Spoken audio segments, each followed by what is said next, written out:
Amalan ni sahabat buat. Tuan-tuan, dia buat nampak simple, tapi dia tuan-tuan berebut malaikat untuk masukkan dia dalam syurga. Apa amalannya? Ada seorang sahabat tuan-tuan dalam satu sembahyang. Tiba-tiba Nabi rukuk, Nabi i'tidal. Sami Allahu liman hamidah.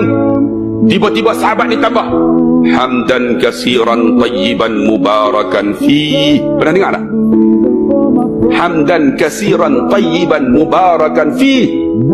Bila dia sebut itu, habis sembahyang, Nabi kali, wahai sahabatku, siapa di kalangan kamu ketika sami Allahu liman hamidah menyebut ini, hamdan kasiran tayyiban mubarakan fi? Sahabat tak berani nak angkat. Semua tak berani. Siapa? Tiba-tiba sahabat yang angkat dalam keadaan ketakutan. Aku ya Rasulullah. Wahai sahabatku, ketika engkau menyebut hamdan kasiran tayyiban mubarakan fi, malaikat berbondong-bondong turun untuk menulis akan pahala kamu untuk masuk syurga Allah. Tengok, nampak simple tapi hebat. Tuan-tuan, lepas sami Allah al-Maidah, tambahlah hamdan kasiran tayyiban mubarakan fi. Sebab nampak simple tapi pahala dia hebat. Malaikat berebut nak tulis pahala.